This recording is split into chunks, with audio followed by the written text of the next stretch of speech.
할렐루야, 반갑습니다. 10월 10일 화요일 아침 묵상 시간입니다.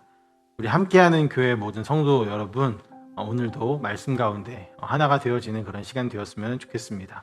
오늘 함께 보실 말씀은 열왕기상 14장 21절부터 31절까지의 말씀입니다. 함께 한 절씩 보도록 하겠습니다. 솔로몬의 아들 르호보암은 유다 왕이 되었으니 르호보암이 왕위에 오를 때에 나이가 41세라. 여호와께서 자기 이름을 두시려고 이스라엘 모든 지파 가운데에서 택하신 성읍 예루살렘에서 17년 동안 다스리니라. 그의 어머니의 이름은 나아마요 암몬 사람이더라. 유다가 여호와 보시기에 악을 행하되 그의 조상들이 행한 모든 일보다 뛰어나게 하여 그 범한 죄로 여호와를 노엽게 하였으니 이는 그들도 산 위에와 모든 푸른 나무 아래에 산당과 우상과 아세라상을 세웠음이라. 그 땅에 또 남색하는 자가 있었고 여호와께서 이스라엘 자손 앞에서 쫓아내신 국민의 모든 가증한 일을 무리가 본받아 행하였더라. 르호보암 왕 제5년에 애굽의 왕 시삭이 올라와서 예루살렘을 치고 여호와의 성전의 보물과 왕궁의 보물을 모두 빼앗고 또 솔로몬이 만든 금 방패를 다 빼앗은지라. 르호보암 왕이 그 대신 노스로 방패를 만들어 왕궁 문을 지키는 시위대 대장의 손에 맡김에 왕이 여호와의 성전에 들어갈 때마다 시위하는 자가 그 방패를 들고 갔다가 시위소로 도로 가져갔더라. 르호보암의 남은 사적과 그가 행한 모든 일은 유다 왕 역대 지략에 기록되지 아니하였느냐. 르호보암과 여로보암 사이에 항상 전쟁이 있으니라. 르호보암이 그의 조상들과 함께 자니 그의 조상들과 함께 다윗 성에 장사되니라. 그의 어머니의 이름은 나아마요 암몬 사람이더라. 그의 아들 아비암이 대신하여 왕이 되니라. 아멘. 우리가 성경을 읽다 보면 열왕기서와 역대서가 매우 비슷하다라는 것을 알 수 있습니다. 두 성경 모두 이스라엘의 역대 왕들에 대한 기록을 담고 있기 때문인데요. 이렇게 비슷한 내용의 책을 굳이 성경 66권에 함께 포함시킨 이유는 두 책이 가지고 있는 초점이 다르기 때문입니다. 역대기는 말 그대로 이스라엘의 역사를 기록한 책입니다. 반면 열왕기서는 이스라엘의 왕들의 역사를 기록하였지만 그 초점이 다윗 왕조가 이어지는 것과 세상이 아니라 하나님의 기준 안에서 세워지는 선한 왕과 악한 왕의 기준이 명확하게 드러내는 것에 있습니다. 그래서 열왕기서와 역대서를 함께 교차로 읽게 된다면 더욱 풍성한 이해와 함께 하나님이 성경을 통하여서 말씀하시고자 하시는 것을 더욱 선명하게 알 수 있을 것입니다. 이러한 배경을 제가 설명하는 이유는 오늘 말씀도 역대서를 보면 조금 더 디테일한 내용이 기록되어 있음에도 열왕기서 저자는 전하고자 하는 메시지가 분명했기 때문에 그것을 날카롭게 하기 위하여서 필요한 내용만 전달하고 있기 때문입니다. 역대기의 말씀을 가지고 르호보암의 통치 기간을 잠시 살펴보면 르호보암은 처음 즉위를 하고 첫 3년 동안은 하나님을 따르며 나라를 강성하게 만들어 갔음을 알 수 있습니다. 그러나 나라가 견고해지자 그는 하나님과 그의 율법을 버린 것이죠. 또 오늘 본문만으로는 르호보암의 불순종으로 인해 이집트에 침공이 있었을 때에 르호보암은 그냥 당하고만 있었을 것처럼 보여집니다. 하지만 역대서의 기록을 본다면 르호보암이 하나님을 찾고 또 회개했음을 알 수 있습니다. 하나님은 르호보암과 유다 백성들의 회개를 들으셨고 그것으로 인하여서 예루살렘을 지켜주셨던 것입니다. 이렇게 역대기와 또 열왕기서의 차이가 있음을 알 수 있습니다.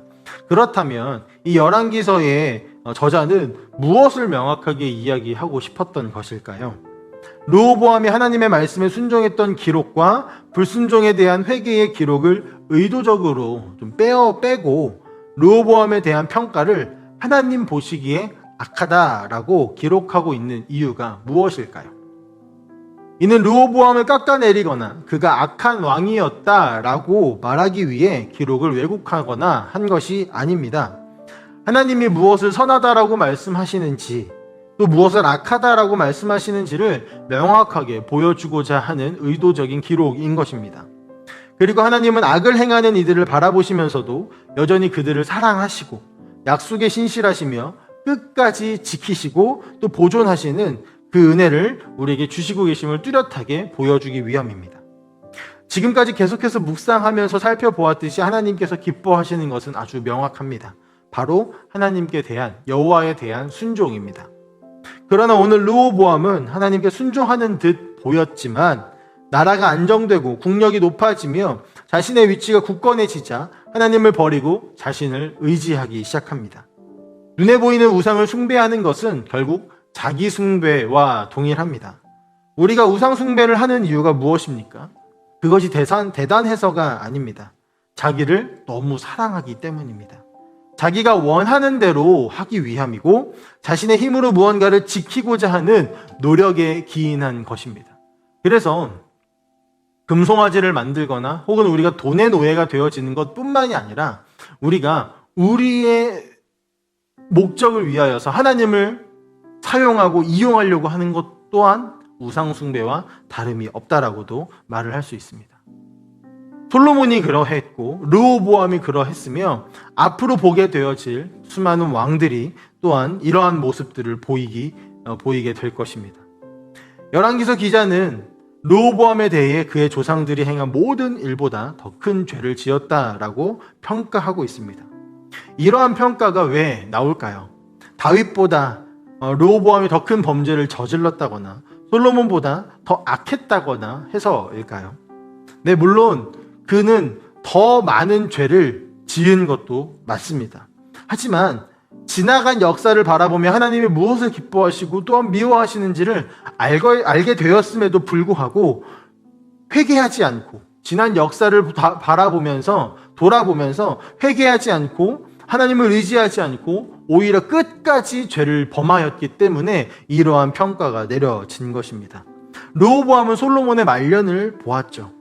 솔로몬의 타락으로 인해 이스라엘이 분열되어지는 것을 직접 경험한 사람입니다. 모든 것이 하나님의 말씀대로 이루어졌고 하나님의 손 안에 모든 분열과 화합이 이루어지고 있다는 것을 이는 직접 몸소 체험하고 있는 상황이었습니다. 그렇기 때문에 처음 3년 동안은 역대기에 기록되어진 것처럼 하나님을 의지하였을 것입니다.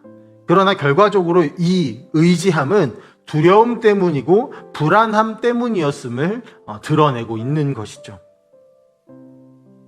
르호보암이 눈에 보이게 더 큰 죄를 지은 것도 사실입니다. 23, 24절에 기록된 악한 행위들은 이스라엘이 가나안 땅으로 처음 들어올 때 하나님이 전멸시키라고 말씀하셨던 가나안의 악한 행위들입니다. 가나안은 세상을 의미하고 이스라엘은 거룩한 하나님의 백성을 의미하기 때문에 하나님은 가나안이 가진 모든 것을 깨끗이 쓸어버리고 하나님의 나라를 온전히 세우라고 명령하셨습니다. 그런데 르호보암 시대에 이것이 다시 성행하게 되었다라는 것이죠. 이 행위는 하나님을 더욱 노엽게 하였습니다. 그런데 22절 노엽의 말씀에 노엽게 하다라고 쓰여진 이 단어의 원어의 뜻이 무엇이냐면 질투를 유발하다라는 뜻을 가지고 있습니다. 이것은 언약적 사랑을 배신한 이스라엘의 우상 숭배에 대한 하나님의 질투를 가리키고 있습니다. 왜 이것을 질투하다라는 말로 이 저자는 사용하고 있을까요? 하나님의 노여움이 죄를 짓고 하나님을 떠나는 이들에 대한 분노가 아니라 너무나 사랑하는 이의 눈돌림과 떠남에 대한 가슴 아픔이기 때문입니다. 사랑하는 이가 다른 이를 향해 눈을 돌릴 때 질투하듯이 하나님은 우리가 하나님이 아닌 세상을 향하여서 악한 곳을 향하여서 눈을 돌릴 때 질투하신다라는 것입니다. 우리가 하나님을 찾고 의지하는 이유가 하나님의 사랑을 기억하고 약속을 의지해서가 아니라 내가 힘들고 외롭고 어려울 때 혹은 도움이 필요할 때 도저히 내 힘으로 안 될 때가 더 많죠. 하나님은 그렇게 찾는 이의 부르짖음에도 응답하시는 것이 사실입니다. 하지만 내가 연약할 때에만 하나님을 찾는 것은 내 힘으로 해결이 될 것 같은 상황이 찾아오게 되면 하나님을 떠나기 쉽습니다. 순종은 상황에 따라서 달라져야 하는 것이 아닙니다.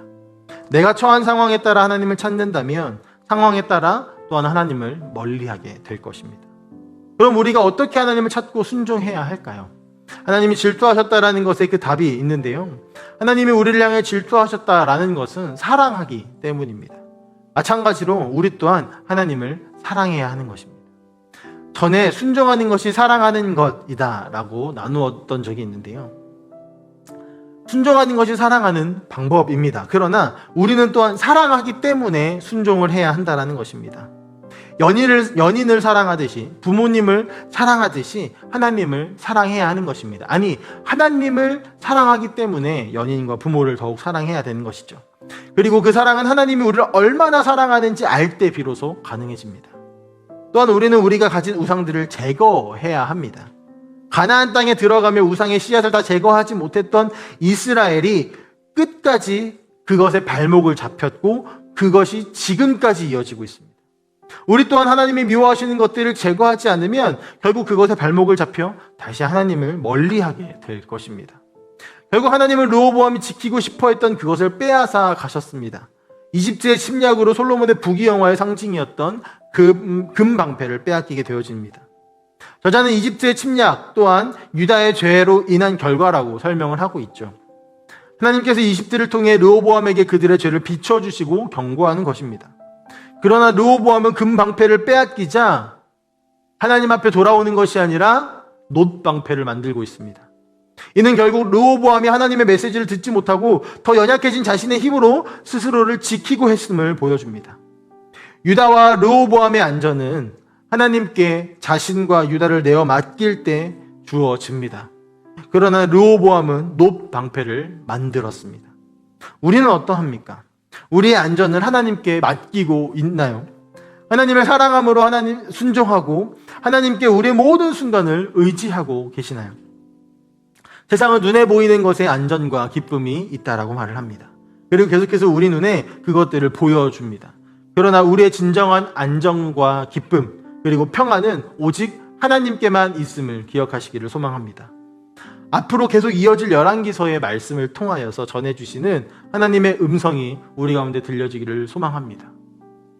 그래서 우리 함께하는 교회 모든 성도님들이 진정한 평안이 어디에 있는지를 깨닫고 모두 함께 주님께 나아가고 주님을 사랑하고 주님을 의지하는 그런 순종하는 삶을 살아가시기를 간절히 소망합니다. 함께 기도하겠습니다. 사랑의 하나님 아버지, 오늘도 열왕기서의 말씀을 통하여서 우리에게 찾아와 주시니 감사합니다. 하나님, 르호보암의 모습을 통하여서 하나님 우리가 무엇을 의지해야 하는지 또 하나님이 무엇을 기뻐하시는지를 아버지 다시 한 번 더 생각해 봅니다. 매일 우리는 이것을 기억하고 생각하고 돌아보아야 합니다. 왜냐하면 매일매일 우리는 넘어지고 매일매일 세상이 우리 눈앞에 있기 때문입니다. 하나님, 르호보암이 하나님의 메시지를 듣지 못한 채로 놋방패를 만들었던 것을 우리가 답습하지 않게 하여 주시고 주께서 우리에게 모든 상황들을 통하여서 하나님이 질투하고 계시다라는 것과 하나님이 우리를 끝까지 사랑하신다라는 것을 말씀하실 때에 그것을 보고 돌아와 주님께 엎드리게 하여 주시옵소서. 또한 끝까지 주님께 순종하며 살아갈 수 있도록 주님 우리 함께하는 교회 모든 성도님들을 축복하여 주시옵소서. 오늘도 그렇게 우리를 이끄시고 지키실 것을 믿사오며 살아계신 예수님의 이름으로 기도합니다. 아멘.